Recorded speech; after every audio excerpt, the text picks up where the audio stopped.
One of the problems with the WNBA is that they have to compete with all of these other venues that offer basketball as an entertainment or a form of entertainment. And if you were to rank the different venues of basketball, you have the NBA, the WNBA, men's and women's college basketball, and then high school basketball. And I would say boys and girls, high school basketball, you can kind of lump together. If you were to rank all of those in terms of quality and what they have to offer, I would say that the WNBA is probably at the bottom or towards the bottom. And there's a number of different reasons for that. The NBA, obviously, first of all, it subsidizes the WNBA. So there is an argument to be made that the WNBA wouldn't even be what it is today without the NBA. But just purely from a product standpoint, players are better. Players are bigger, faster, stronger, more athletic, more skilled. The skill gap is very large when you compare men's professional basketball to women's professional basketball. And there's just so much money in it that the WNBA, it's really hard for them to compete. And when you look at men's college basketball, it's not quite the NBA, but it is an opportunity for young men to basically market themselves to professional basketball organizations. That's their opportunity where they get to show their skills. The skill level is not quite as high, but it's high enough to where you can kind of get an idea of how good this player is going to be at the highest level. And organizations and teams can take interest in that player and then decide if they want to invest in them in the future. And one thing that college basketball specifically, men's and women's, has going for it is that the outreach is huge. It's not like the NBA where there's only 30 teams, and it's not like college football where there's only like 130 teams. There are more than 300 Division I college basketball teams. And that means there's a lot of outreach. There's a lot of opportunity for young people, even young people that are never going to be good enough to go pro. There's a lot of opportunity for them to get out there and play a sport that they love. And there's more opportunity because it's not so narrow in terms of how much skill you have to have in order to play. I mean, in the NBA, you have to be the best of the best. If you're going to get looked at, if you're going to have the opportunity to play for that much money, you've got to be the best of the best. Now, that's not to say that all college players are horrible. It's just saying that there's more of an avenue to get to play college basketball than there is to play professional basketball because there's just more opportunity and the skill level's not as high. And because men's college basketball is it's not as good as the NBA, but it's a second place. It's a good second place in terms of skill. That I would say, and because of how much money's in it, I would say that it's second, right? Women's college basketball, I would say, is third. And another problem for the WNBA is with NIL and with the transfer portal. There is money to be made as a women's college basketball player.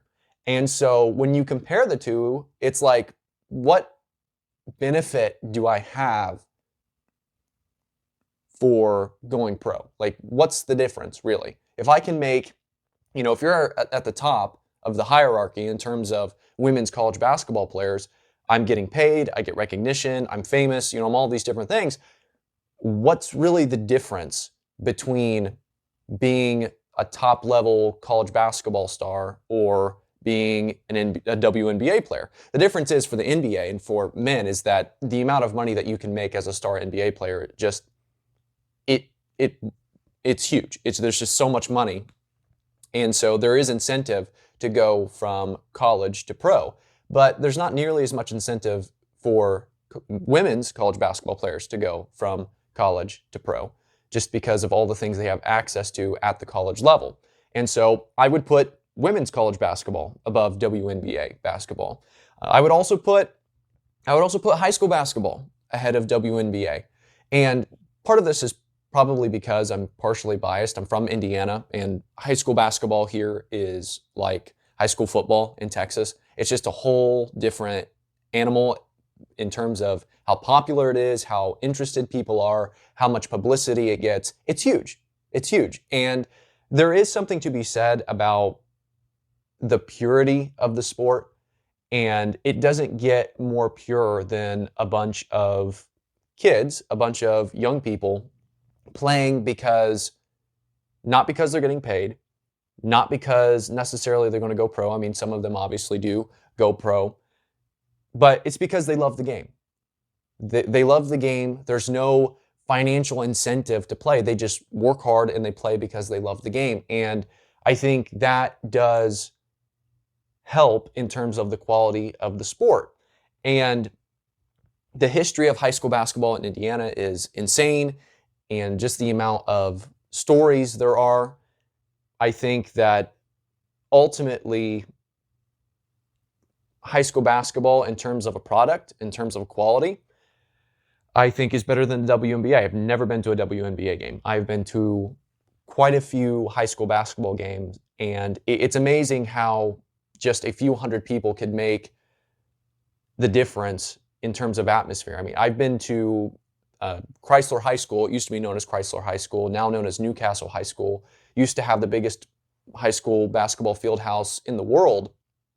And I was there during sectionals, and probably, just a few thousand people were there. I mean, it felt like there were 50,000 people there. In terms of environment and atmosphere, Indiana high school basketball is unparalleled in a number of different ways. And so in terms of a product, I'd put it above the WNBA.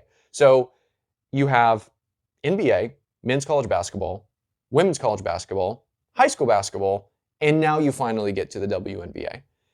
And because of the reasons I just mentioned, the purity of the sport, the product, the money, the opportunity, the outreach, all of these different things, the WNBA kind of trends towards the bottom.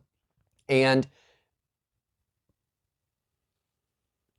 people have often pointed this out and critiqued the WNBA for a number of different reasons. And they have tried to sit down, people smarter than me have tried to sit down and explain why the WNBA doesn't succeed and why the WNBA players don't make as much money. And people, they just don't understand. They just don't get it.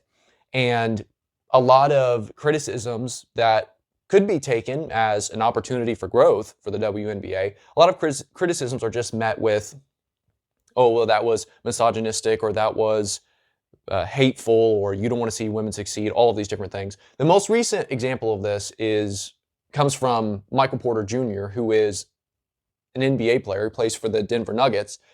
In an interview, he compared WNBA players to ping pong players. And the exact quote is, "I know these female players want to get paid more and they're very talented, but so is a famous ping pong player." Now, a lot of people have taken this as kind of like, well, that's kind of disrespectful. You're comparing these great athletes to ping pong players. And I don't really think he meant it as like, I think there's kind of a stereotype maybe that if you are a great ping pong player, maybe you're a nerd or you're a geek or something like that. I don't think he meant it that way. I think there's an underlying point here, and that point is that ping pong is kind of a niche sport in that there are definitely incredibly talented people who like ping pong, play ping pong at a very high level. But in terms of entertainment value and in terms of ping pong as a product, not very many people are tuning in. You have a very small minority handful of people that really, really like ping pong, and that's fine. That's cool. Hats off to them. But in terms of the money it brings in terms of the celebrity it can generate for individuals who are great at that sport, it's nothing like basketball. It's nothing like a lot of these professional sports where if you're good, you might not even be the number one guy. But if you're good, you can still get a lot of money. You can still get a lot of recognition. And I think the WNBA is also kind of in a similar spot. It's a niche sport. There are a handful of people that really, really like it, and they pour everything they have into it, and that's good. That's great, and they should have every opportunity to do that. But that does not automatically mean that it's going to be met with the same kind of financial interest or financial success or interest on behalf of people worldwide or globally or generally throughout the United States. And just think about it like the Olympics. You never care about ping pong, you never care about fencing, you never care about badminton, but suddenly they put on the red, white, and blue and you're playing for a gold medal. Everybody cares. Everybody cares about fencing for like a week until the winner is announced and the United States wins, the United States gets a gold medal. Everybody cares for like a week. But then after that, after the Olympics are over, nobody cares. It's like, who talks about fencing? Nobody talks about fencing. That doesn't mean that those athletes are not extremely talented. It doesn't mean that they are not impressive.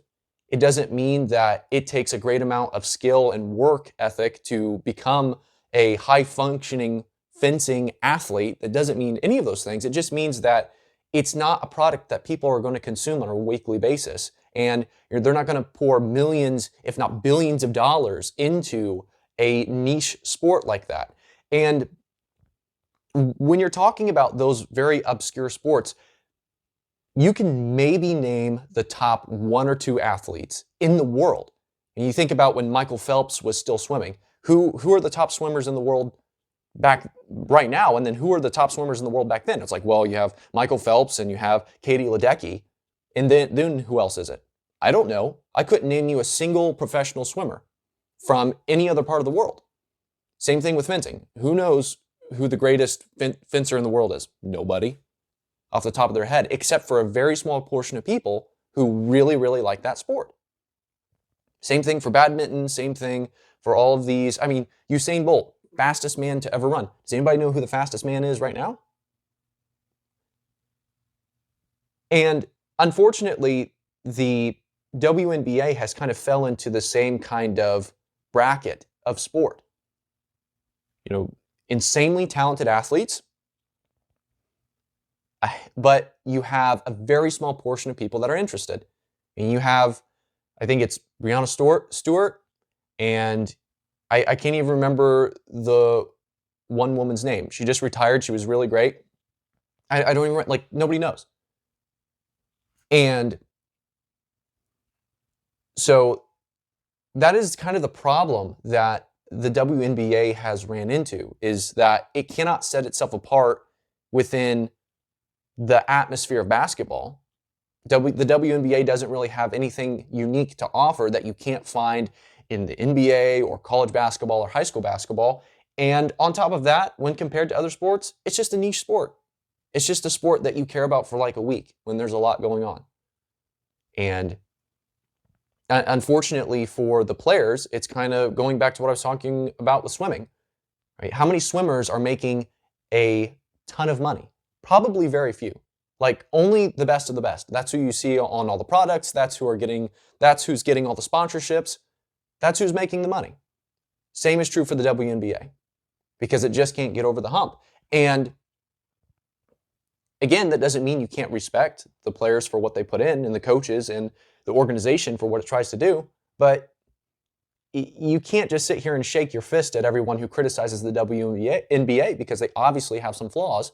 And if they're just going to consistently meet those flaws with the criticism of, well, you're a misogynist and you don't want to see women succeed and we're not going to listen to your criticism, they're probably not going to get over the hump. They're probably not going to get anywhere.